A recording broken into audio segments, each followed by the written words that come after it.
तो गाइज ये chair assemble होने के बाद कुछ ऐसी दिख रही है और जिसमें कि हमने इसके आर्म रेस्ट जो है ना अभी निकाल दिए फिलहाल, क्योंकि हमें इसकी ज़रूरत नहीं थी तो इसलिए हमने इसको निकाल दिया है। तो हम बिना आर्म रेस्ट के ही इसको यूज़ करने वाले हैं। तो ये ऐसे लगी हुई थी इसमें दोनों साइड में, ठीक है। ये आर्म रेस्ट जो है ये प्लास्टिक की है और बाकी ये जो इसकी बैक है ये बैक मिड बैक है, ये फुल बैक नहीं है, मिड है। फुल में क्या है वो पूरे सिर तक आ जाता है, यहाँ पर कुछ लगा होता है, यहाँ इस पे ऐसा नहीं है। और ये जो जाली लगी हुई है, जाली जो है ये देखो नायलॉन की जाली है। और इसकी सीट जो इसकी सीट की विड्थ है पूरी है 44, जबकि कंपनी ने क्लेम किया था हमें डायमेंशन में 50 सेंटीमीटर, लेकिन निकली ये 44 है। ये देखो मैंने स्केल रख दिया है इस पे और ये इसकी विड्थ देखो यहाँ तक आ रही है ना, ये 45.5 आ रही है, जबकि कंपनी ने क्लेम किया था यहाँ तक 50 तक क्लेम किया था, 50 नहीं निकली है इसकी। और विड्थ इसकी देख लो कितनी है, विड्थ मैंने ये रख दिया स्केल और विड्थ आ गई इसकी 44.5। तो ये इसकी डायमेंशन है।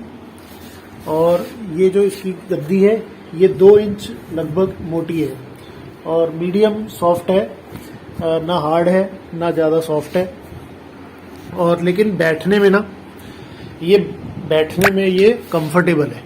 हमने इससे पहले ग्रीन सोल की मंगाई थी, लेकिन ग्रीन सोल की हमने वापस कर दी और उसके बाद हमने ये मंगाई है। ग्रीन सोल की से ज़्यादा अच्छी कंफर्टेबल हमको ये लगी सेलवेल की। और अब ये जो नीचे इसके टायर है, ये टायर देखो ये प्लास्टिक के ही लगे हुए हैं और ये मेटल है, ये यहाँ पर मेटल है, लेकिन ये टायर जो है ये ऐसे देखो ये क्वालिटी है इसकी, ठीक है सब में। और यहाँ से ये इसका कुछ कंट्रोल दिए हुए हैं। अगर हम ये जो लीवर है इसको खींचेंगे, ठीक है, बाहर खींचेंगे तो फिर ये पूरी बैठ के दिखाइए ना पीछे। जब हमने वो लीवर बाहर खींच लिया है ना तो अब ये पीछे हो जाएगी, इतनी पीछे हो जाएगी और बस फुल है ये, तो ये इतनी पीछे हो गई है,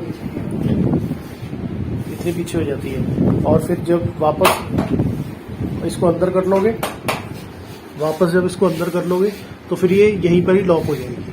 इसमें वो नहीं है कि एनी पोजीशन पे लॉक कर सको, या तो लॉक होगा या नहीं होगा, होगा तो इस पोजीशन पर होगा, नहीं होगा तो फिर ये पीछे तक जाएगी।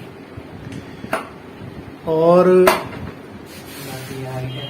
बाकी इसकी ये हाइट एडजस्ट करने के लिए है, ये इसकी ये देखो ये इसकी मैक्स हाइट है।